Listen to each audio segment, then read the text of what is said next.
Okay, Assalamu alaikum wa rahmatullahi wa barakatuh. Alhamdulillah wa salatu wa salam ala rasulillah wa ala alihi wa sahbihi wa man wala.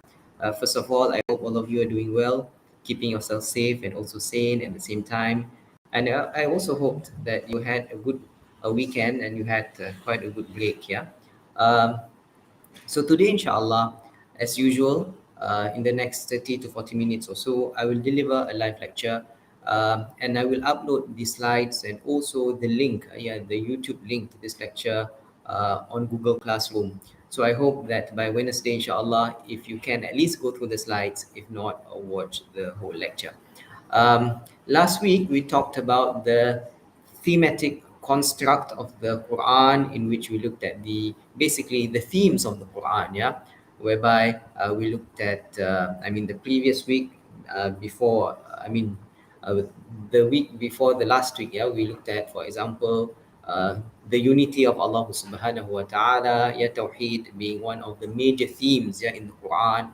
And we also looked at uh, the concept of afterlife, yeah, and accountability, and also ethical legal teachings in the Quran. Then we looked at the scientific wisdom in the Quran, and also the Quran and man's spiritual journey. So today, inshallah, we will look at the thematic structure analysis of the Quran, in which we will look at the issue of coherence or nazam in the Quran. Yeah. So this is one of the sciences, yeah, in relation to Quranic studies, which is nazam, which is coherence in the Quran. So basically, when we talk about nazam or coherence, we are talking about um, firstly that the verses of a chapter, yeah, the ayat of a surah, yeah, they are coherent, meaning that they are linked from one to the other, yeah. So the preceding verse and then that verse and the verse which comes after, there are links between them, yeah. So that is coherence within the surah or within the chapter.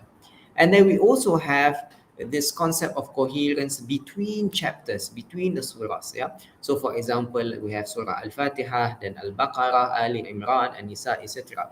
So here, some scholars, yeah, have actually uncovered that there are indeed links between these chapters from one to the other. And that is why when it comes to the arrangement of ayat, yeah, when it comes to the arrangement of verses in the Quran, and when it comes to the arrangement of the surah, yeah, of the surahs, of the chapters in the Quran, there is a hikmah, there is a wisdom underlying such arrangement. And this wisdom or this underlying hikmah is uncovered through the study or analysis of the structure of the surah and also the Quran as a whole. Yeah.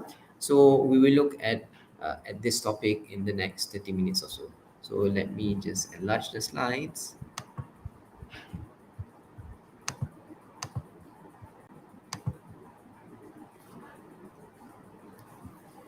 So again, just to repeat myself, we are going to look at coherence in the Quran, and then we will look at the thematic unity of a single surah, meaning that we will look at an example. So in this case, we will look at Surah al-Dhariyat, yeah, Surah number 51 in the Quran, to basically look at the thematic unity of this single surah. Yeah.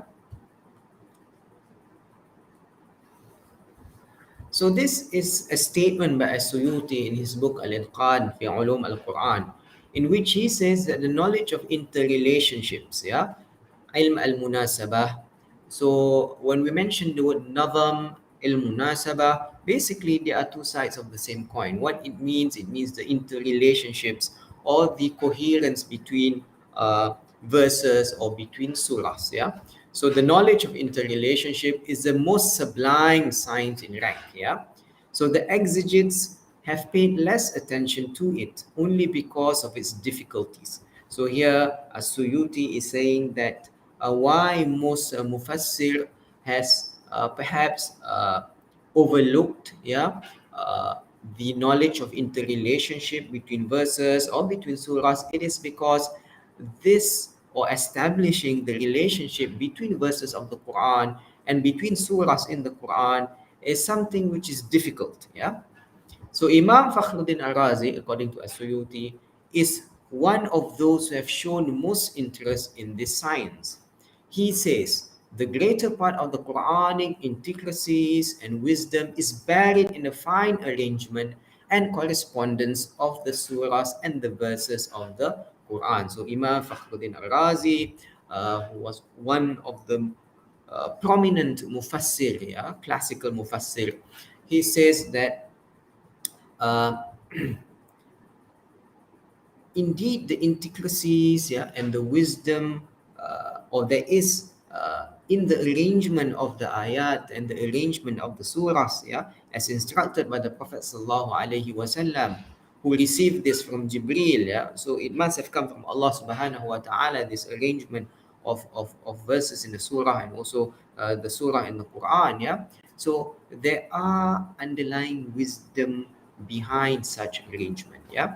So Al-Razi is probably the first major mufassir to make a relatively systematic attempt, to find nazam, in the Quran. And he declares that most of the subtleties of the Quran are lodged in the links and relationships between Quranic verses. As-Suyuti continues to say that the first person to highlight the study of correspondence, ilm munasabah, is Sheikh Abu Bakr al-Nayshaburi, and he was a great expert in Islamic law and literature. He would assume the chair, explain the Quranic verses read out to him, and point out the wisdom behind the placement of a certain verse next to the others and of a certain surah alongside the other. And he would often disparage the scholars of Baghdad for the lack of knowledge of correspondence.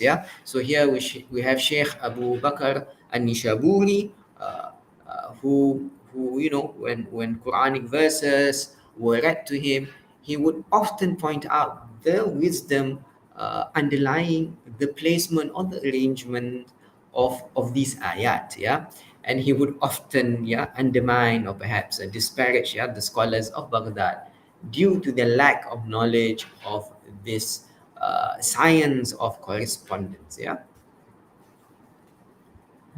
And the art of linking the Quranic verses in a way that the whole text appears as a well-arranged single composition is certainly a great knowledge. So Ibn Arabi, as quoted by As-Suyuti in Al-Itqan, also argues that linking Quranic verses in a way that the whole text appears as a well-arranged single composition is certainly a great knowledge. And only one scholar has engaged himself in such an inquiry, working on this line of inquiry. He showed that the whole of Surah Al-Baqarah is a coherent discourse. Then the Almighty opened this door for me by His grace and bounty, but I found that people do not appreciate this knowledge. I see that the people lack insight, and this compelled me to keep this door sealed and to refer this matter between the Almighty and me to Himself. So here Ibn Arabi says that he has been given this what do you call it, this ilm, this knowledge. However, because people found it complicated. And when he imparted such knowledge, people perhaps had some difficulties in understanding it. So then that is why he said, this compelled me to keep this door sealed and to refer this matter between the Almighty and me to Himself. Sheikh Waliuddin al-Malawi says that those who say that one may not look for interconnection between the verses of the Holy Quran because they were revealed in diverse circumstances are wrong. Because we know that verses of the Quran were not revealed in that order that it was arranged. So if we have a long surah, it is not necessarily that the first ayat or the first few ayats of that surah were first revealed. So that is why the arrangement is not according to chronological order. So that is why some people argue, since it is not being arranged according to chronological order, as such, establishing interconnection between these verses is futile. Because they say, the verses were not actually revealed in that order. The fact is, according to Sheikh Waliuddin Malawi, is that these verses, though revealed in response to certain diverse circumstances, have been ordered in the present arrangement of the book with perfect wisdom, meaning that despite the fact that these verses of the Quran were not arranged in chronological order, were not arranged in the order of its revelation, there is indeed wisdom in such an arrangement. If we look at the study, or if we focus on tafsir, yeah, on Quranic exegesis, yeah, from medieval times, we will discover that most of the exegetical literature was modeled on a line that can safely be termed as tafsir based on tradition, or usually termed as tafsir ma'thur, yeah, where pronounced preference for authority over rationality and tradition, uh, over, I mean, we can argue originality, meaning that there was a heavy dependence on tradition, yeah, or authority when it comes to the exegesis of Quranic verses, yeah. As such, these verses of the Quran were often considered to be independent, yeah, and it was treated in an atomistic manner without giving any weight to the logical or textual coherence. Yeah. So the ayah, or the verse was often treated, yeah, as a single unit. Yeah, and that is why it was interpreted in the sense that, or in an atomistic sense. Yeah, it was treated, solely based on that particular verse itself. Yeah, uh, perhaps overlooking, yeah, the coherence, yeah, between the preceding verse and the verse that comes after. Another parallel tradition of interpretation of the Quran can also be traced throughout the history. This mode of interpretation emphasized the text itself to the exclusion of, or to the suppression of, historical reports regarding the occasion of revelation of each verse. Yeah, meaning that the asbab nuzul was not taken into heavy consideration, yeah, in the interpretation of such verses. So that is why it is mentioned here, suppression of historical reports, yeah, regarding the occasion of revelation of each verse. So this independence from historical reports was to be compensated by closer reading of the text and its thematic and structural coherence. Yeah.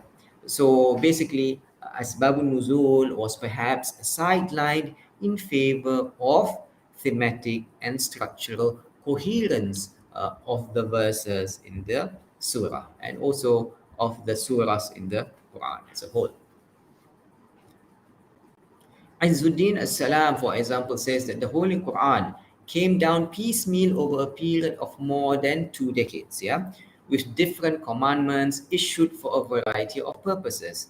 A book revealed in this fashion does not afford any correspondence in its components. So this is an argument uh, uh, which is held by perhaps those who are, I won't say against, but perhaps those who do not give much weight, yeah, to coherence, to al-munasabah in the Quran, because they said, the Quran was revealed in a period of 23 years, yeah, and there are different commandments, yeah, verses were revealed due to different occasions, and as such, he argues that a book which was revealed in such a manner does not afford any correspondence in its components. So this is an argument of those who perhaps do not give much weight to ilm al-munasabah, or the science, or knowledge of interrelationship between ayats, between verses of the Quran.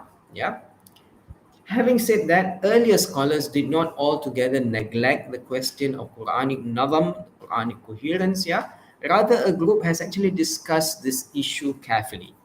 And discovering nazam, coherence in the Quran, is a difficult task. Yeah, as Asuluti mentioned. Yeah, and as even Fakhruddin Al-Razi also points out, that it is not something which is easy. Yeah, it is a difficult task which has scarcely been attempted, and it is a treasure trove of which little has been discovered thus far. Now let's look Al-Ghazi's approach here when it comes to Nazam, when it comes to coherence or al-munasabah, the science of interrelationship between verses. Yeah. So Al-Ghazi views Quranic Nazam essentially in terms of linear connection. Yeah, whereby the goal is to show that the verses of a surah are marked by continuity, meaning that there is a link between the first ayat, the second ayat, the third ayat, fourth ayat, fifth ayat, sixth ayat, so on and so forth. Yeah. So basically, in that linear fashion, he wants to establish, yeah, that there is continuity between the verses. So he links up the individual verses or passages of a surah as he goes through explaining or interpreting these verses. Yeah. So on occasion, but not as a rule, Al-Razi would invoke Quranic nazam as a determinant of interpretation, meaning that not just mentioning the wisdom, yeah, not just mentioning the link between these ayats, between these verses, but there are also instances in which nazam or coherence, yeah, of this ayat would be used as a basis for interpreting such verses of the Quran. Yeah. So the focus of Al-Ghazi Nazam-based approach to the Quran is that the verses of a surah. So he basically looks at a surah and he looks at the coherence of the verses in one surah. Yeah. Although in some cases he does try to establish nazam or interrelationship between surahs as well by linking up the closing verses of one surah and the opening verses of the next. Yeah. So this is the way in which perhaps he established, some links between surahs rather than just restricting himself to establish the coherence of the verses of a particular surah. Yeah. And how does he establish this coherence between surahs is basically to link between the closing verses, yeah, of a surah and the opening verses of the next surah. So this was Al-Razi's approach. Now let's look at a more contemporary scholar, Al-Farahi, yeah, and his approach in nazam or coherence in the Quran. And indeed, he is one of the foremost contemporary scholar, yeah, who explored or who attempted, yeah, to what do you call it, to provide, yeah, a Quranic exegesis with detailed theoretical arguments, yeah, to support this whole notion of nazam in the Quran. Yeah. So Farahi is the first Quranic exegete to have offered a detailed theoretical argument in support of the view that the Quran is marked by thematic and structural nazam, yeah, structural coherence. So Farahi proposes that every surah of the Quran deals with a specific central theme, yeah, and that the Quran as a whole is also well structured, yeah. So this makes the Quran the central and the most authoritative tool for its interpretation, yeah. Yani tafsir al-Quran bil Quran, yeah, you interpret the Quran with the Quran. And how does one do this is by establishing the links, yeah, between the ayat and the links between the surahs. So he basically based his tafsir on a thorough understanding on the language of the Quran, yeah, because I think I have pointed this out that when it comes to the inimitability of the Quran, yeah, the primary inimitability of the Quran lies in its language, yeah. So he takes nazam as a guiding principle, yeah, instead of the so-called fragmentarianism. So nazam is the guiding principle here in Quranic exegesis, according to Farahi. So he offers a viable alternative to the approach of traditionalism and atomism of the traditional tafsir modern, meaning that verses are not treated, in fragments, yeah. Rather, they must be treated as a whole, and we must look at the, where the ayat or where the verses are situated, and establish the links between them. Coherence and the language of the Quran constitute the foundation of the Farahi model of tafsir, yeah, and as such, competence of language of the Quran and understanding of its coherence is a key to the univocal interpretation of the book.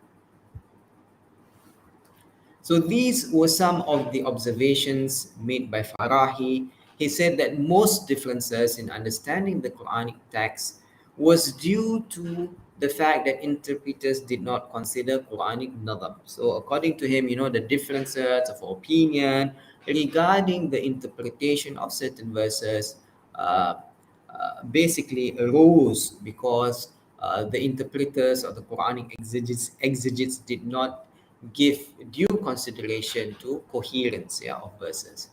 Had they been clear on the orderly arrangement of the text, and were they exposed to the central themes of the surahs, all possibilities of difference would have been eliminated. Yeah. So this is the observation and also argument made by Farahi.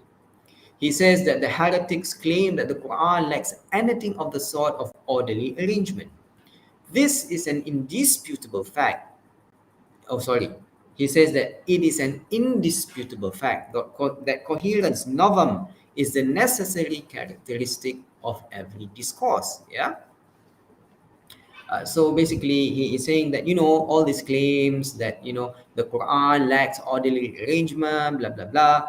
This is a false claim. Yeah. When in fact he argues that for every discourse, yeah, one of the necessary characteristics for such discourse is coherence. Yeah. Without it, one will lose a significant part of the meaning and implications of the discourse. Yeah. A whole contains what we may call over and above of the sum total of its parts. Yeah. So this is also an important argument he makes. He says that the whole, yeah, contains what we may call over and above the sum total of its parts. So, if we look at the historical resources of interpretation, yeah, according to Farahi, the foundational and absolutely authentic resource of interpretation would be the Quran itself, yeah, the Quran alone.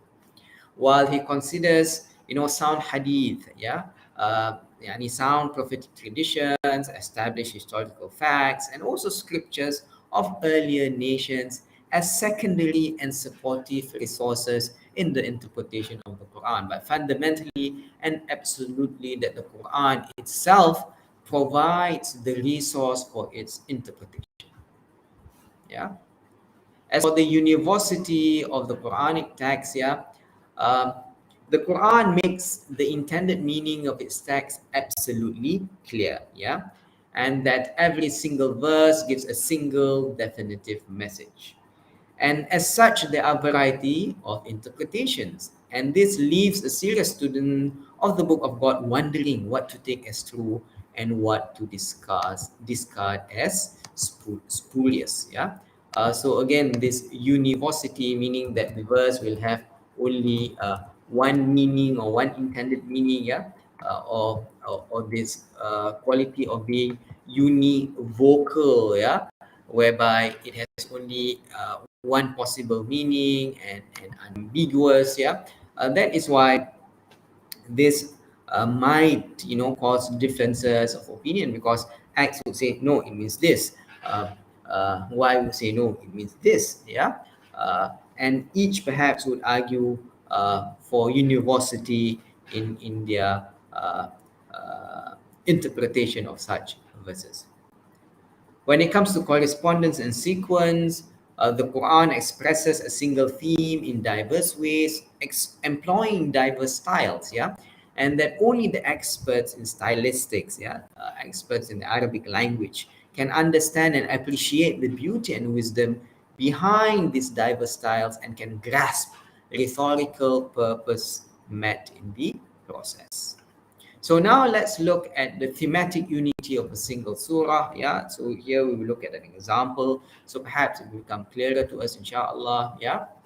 So for each surah, yeah, there is a central theme. Yeah. There is an amud. Yeah.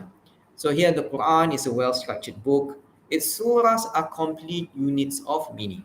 So a surah in itself, it is a complete unit of meaning. Yeah. We understand the language of the Quran through a close study of it in the backdrop of expertise in classical Arabic literature, and reading should focus the fundamental unit of the surah. Yeah. So here, a careful reading would lead to this discovery that each surah deals with a single issue or central theme. So here, we have to exert, yeah, our effort to identify what is the single issue or central theme of the surah, which is known as the amud, yeah, that is comprehensively treated by the surah. Having identified and established the central theme, one will be able to properly deal with other issues that were previously considered to have direct bearing on the interpretation of the Quran. So once one has identified the central theme of the surah, yeah, then the interpretation of the verse would then be influenced, yeah, by that central theme. So again, a surah is a well-structured unit, yeah, and as we mentioned just now, it is considered to be a complete unit of meaning, yeah. So the surah is a well-structured unit, and each surah imparts a specific message as its central theme. Yeah, and completion of this theme marks the end of the surah. So if there were no such specific conclusion intended to be dealt with in each surah, there will be no need to divide the Quran in surahs. Yeah, so here the argument is that we divide the Quran into surahs. So there must be a purpose in doing so. So there must have been a conclusion as the surah ends. Yeah. So a surah in the Quranic challenge to Quraysh, God meant a well-structured, coherent discourse. We have looked at this also when we looked at the inimitability of the Quran, in which Allah subhanahu wa ta'ala challenges the Arabs to produce something like the Quran, yeah, and then a reduced challenge of producing just 10 surah, and then the challenge to produce just one surah of the Quran. So what is meant by this challenge of producing a surah? It is to produce a well-structured, coherent discourse. Yeah, and the Arabs were not able to meet this challenge. So a surah is basically a set of verses which is a well-knit discourse dealing with a specific theme. As such, it must contain a preface, a central theme, and a conclusion. Yeah, and we can infer from this, yeah, then that the surah must contain, or a surah must contain at least 3 verses. Yeah, and in fact, yes, yeah, the shortest surah contains 3 verses. Yeah. Uh, so this is the argument, yeah, made by those who propagate or advocate this idea of nazam or coherence in the Quran. Yeah, and here we are basically focusing on the thematic unity of a single surah. But just as such surah of the Quran is a complete unit, yeah, the book as a whole, and in the Quran as a whole, exhibits structural and thematic coherence as well. Because the surahs have been arranged in the present order by the Prophet ﷺ as guided by Allah Jalla wa'ala. And I mentioned this also in the beginning. And therefore, there must be a certain wisdom, yeah, underlying the arrangement of the ayat in the verse, and also the chapters or the surahs in the Quran. So surahs can be divided into groups, each dealing with a specific central theme, yeah, and that surahs in each group are ordered in a way that mostly Meccan surahs follow Medinan ones, and that each surah, with minor exceptions, corresponds to the previous one or to the one or more succeeding ones. Yeah. So according to Islahi, and he is a student of Farahi, yeah, within the received sequence of the Quranic surah, I mean the 114 surahs in the Quran, there exist 7 groups, yeah, and that each group comprises one or more Meccan and Medinan surahs, and each type, yeah, would form a solid block, the Meccan preceding the Medinan, and that the relationship between the Meccan surah and the Medinan surah of each group is that of the root of a tree, meaning the root would be the Meccan surah and the branches would be the Medinan surah. And that in every group, all the phases of the Prophet's mission are depicted, and that each surah in a group possess, remember we mentioned the central theme or the amud that deals with one aspect of the group's master amud. So here we have 7 groups. Each group would have an amud, which have a central amud or a master amud, and also that each surah in that group would also have its own amud, which its own central theme, which is then tied up to the central theme or the master theme of the group of surahs. So according to Islahi, this is the arrangement of the groups. Surah number 5, Surah number 1 to number 5 belongs to group 1, and the master amud would be Islamic law, or the Sharia. So this is Surah Al-Fatiha until Surah Al-Ma'idah, and then we have Surah number 6 to Surah number 9, which deals with the consequences of denying the Prophet for the mushrikun of Mecca, the consequences, for the mushrikun, for the polytheists, for denying the Prophet Sallallahu. And then group 3, even if you look at this arrangement of the Master Amud, there seems to be links between these central themes. And then glad tidings of the domination of the Prophet Sallallahu Alaihi Wasallam, Surah number 10, Surah 24. Group 4, arguments on the prophethood or nubuwah of Muhammad Sallallahu Alaihi Wasallam and the requirements of having faith in the Prophet Sallallahu Alaihi Wasallam, Surah number 25 to 23. And group number 5 will be arguments on Tawheed, and the requirements of faith in it, Surah number 34 to 49, and then arguments on the hereafter and the requirements of having faith in the hereafter from Surah number 50 to 66, and finally group number 7, admonition or indhar to the Quraysh about their faith in the herein and the hereafter if they deny the Prophet Sallallahu Alaihi Wasallam. And this is from Surah Al-Mulk, until Surah An-Nas, Surah 67 to Surah 114. So this is the way in which Islahi categorizes or groups the surah and identifies the master amud or the master central theme of each group. So Quranic teachings basically can be divided into 2 main types. We have those teachings which are related to beliefs, which basically advocates Tawheed, the oneness of Allah subhanahu wa ta'ala, establishes the Nubuwah, the Prophet sallallahu, and also acknowledging the prophets which came before Muhammad sallallahu alaihi wasallam, and also this accountability in the afterlife. I mean, if we look at this is quite similar to the thematic construct of the Quran when we mentioned about the various themes of the Quran. So these aspects of belief are indeed themes which we can find repeatedly in the Quran. When it comes to practices which are rooted in ethics, it addresses personal, familial, and social aspects of human life. So we have injunctions related to Salah and related to Hajj, Saum and Zakah, whereby Saum, fasting, would perhaps make us realize of all the ni'mah which Allah subhanahu wa ta'ala has given us, and the fact that there would be or for us to experience those who go without food and water due to poverty, etc. And then this is also related to zakah, the injunction to provide aid to the needy. Good moral behavior, witnessing to the truth, upholding justice and equity, helping God and His cause. So these are some of the teachings of the Quran which we can relate to or we can categorize as practices which the Quran advocates us to do or to perform. So looking at Surah al-Dhariyat as an example,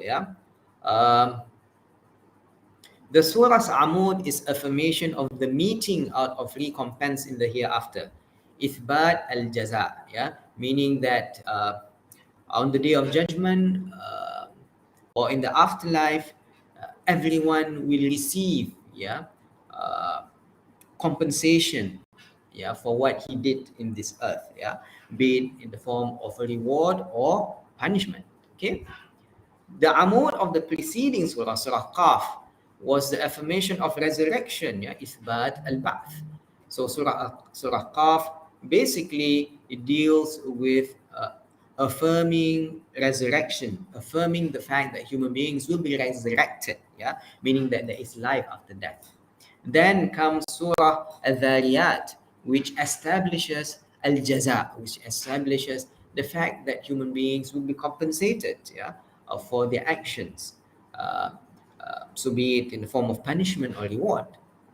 So verse number 1 to number 14 of Surah al-Dhariyat, yeah, draws attention to the fact that phenomena of nature, yeah, such as winds, rains, are at times beneficial and at times harmful, and they point to and may be called analogues of reward and punishment in the afterlife.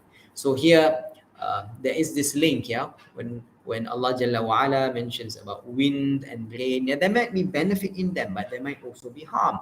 For example, if it is torrential rain, which will cause floods, which will cause destruction, then that is a form of harm. Yeah, but if it is rain that would, that would provide irrigation, water for plants, etc., then that is considered to be beneficial. Yeah. So here there is that analog, yeah, between reward and punishment in the afterlife.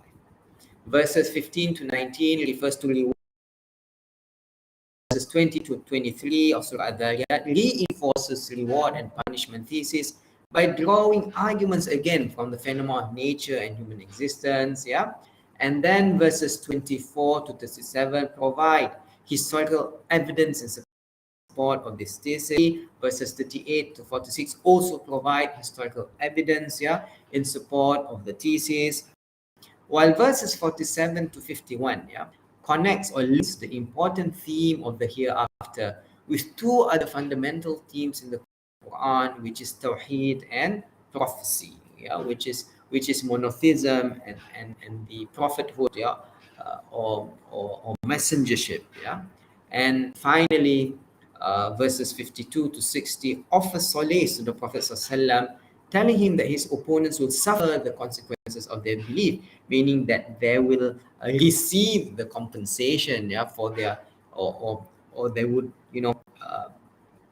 uh, the consequences of their actions, yeah, would finally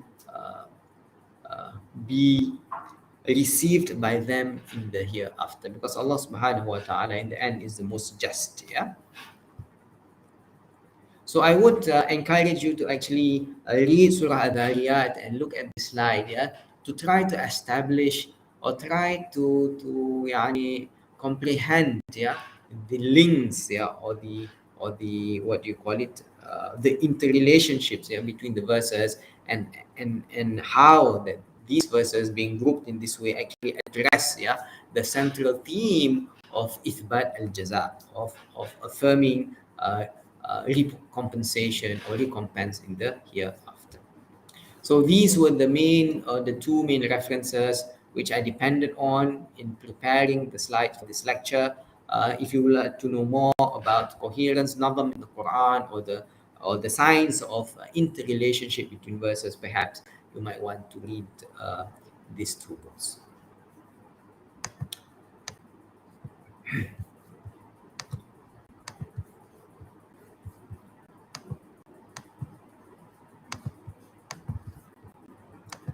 Um, okay, I shall stop here.